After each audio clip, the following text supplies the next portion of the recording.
Минатата година забележавме рекордно ниво на странски директни инвестиции, 1 милиарда и 255 милиони евра. Еве како можеби да ја оцениме и оваа година, стартот на оваа година, кои се очекувањата, каква е моменталната состојба со странските инвестиции во земјава? Во контекст на 2024 година тоа беше еден рекорд во историјата на независна Македонија, каде што вкупниот прилив на странски директни инвестиции несуваше 1 милиарда 255 милиони евра. Нашата цел и заложба, нова влада, која може да се утврди заклучно од јули 2024 па навака, е дека сме силно посветени и силно работиме на привлекување на квалитетни странски директни инвестиции, се со една цел да Македонија биде земја во која ќе можеме да имаме сериозни компании, мултинационални компании кои имаат високо технолошко производство, кои ќе креираат високо платени работни места и воено ќе бидат извозно ориентирани. Каков моментално имаме ли некоја стратегија за привлекување на странски инвестиции? Во изминатиот период особено се говореше за повлекувањето на една странска инвестиција која што е во зоната и за намалување и кратење на работните места. Можам да кажам дека тоа е и очекувано, бидејќи и на европско ниво многу голем број од особено поврзано со автомобилската индустрија имаат пат во бројот на нарачките, тоа секако влијае кај нас како извозно ориентирана земја во овој дел. Еве, која ни е стратегијата на долг рок можеби за наредните години за привлекување на странски инвестиции и одржливост на долг рок тука? Видите, во однос на актуелната состојба на компаниите кои оперативно работат во традиционите, можам да кажам дека согласно последните анализи, бичи на месечно ниво правиме анализи од аспект на извоз, вработени, просечна плата, заклучно со последниот месец за кој правевме анализа, тоа е јануари 2025, можам да кажам дека имаме стабилна состојба.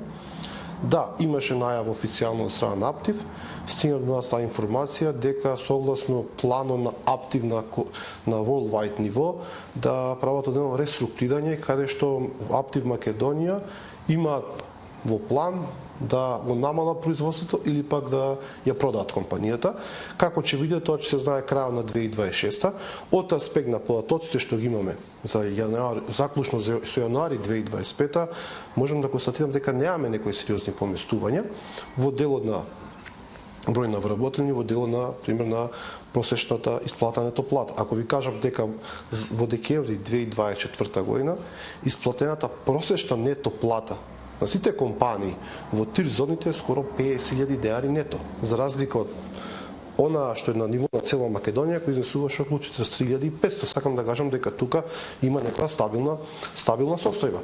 Од аспект на оние предизвици кои за жал се случуваат во Европа, каде што големите производители на возила имаат сериозни проблеми, ќе има одредено влијание, а какво ќе биде тоа влијание, треба да оставиме времето да покаже.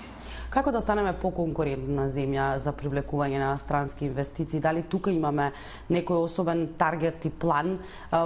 Знаеме дека особено овие привлекувањето на странските инвестиции до негде и трка меѓу земјите. Имам навистина во дел од европските земји и многу во последните неколку години поволни услови кои што ги добиваат инвеститорите, па дел од нив решаваат наместо во овој дел од Европа да инвестираат таму поради блискоста, дестинацијата, условите.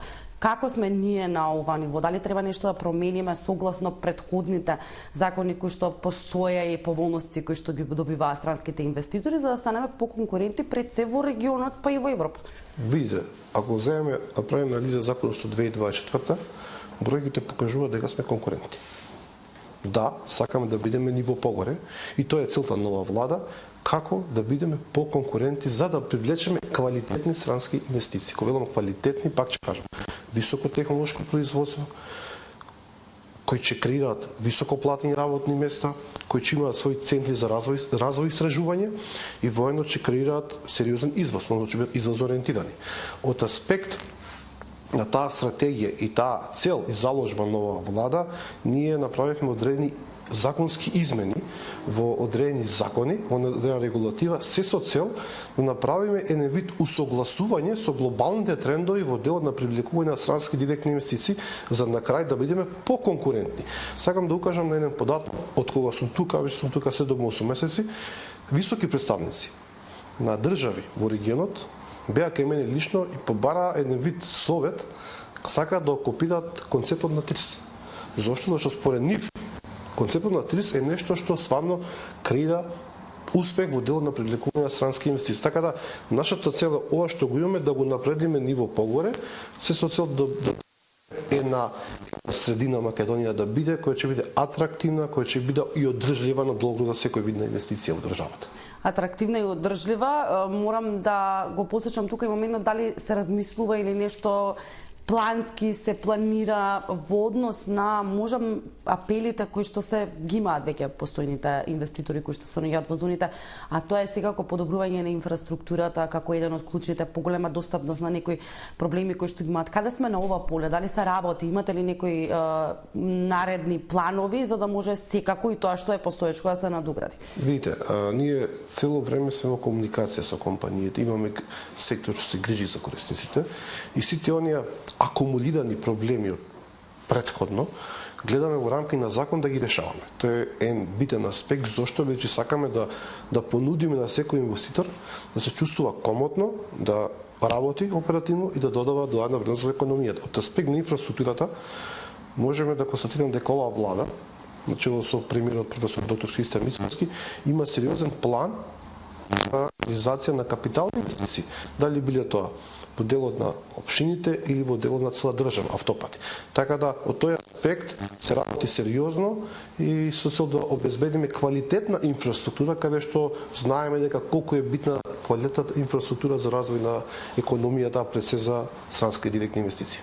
1.255 2024 година. Очекувања за оваа година или за наредните 5 до 10 години, можеме ли повторно да направиме нов историски рекорд? Видите, можеме на работа, кажам дека преговараме со доста компании и тоа се све сериозни мултинационални компании. Некои од нив више има донесено интерни одлуки, меѓутоа заради оне договор за доверливост не смееме да искажуваме повеќе детали по периодот што следи. Како што добиеме согласно тие мултинационални компании, така ќе ги објавиме информациите во јавност.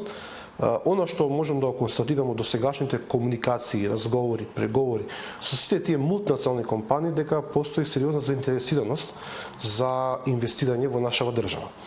Бидејќи како држава нудиме сериозен пакет на поддршка од аспект на соодветно земјиште, со соодветна инфраструктура, соодветна државна помош во основа на планот за инвестиции и после тоа де факто им даваме таа грижа, односно aftercare на компаниите со цел да им помогнеме во делот на нивните секојдневни предизвици.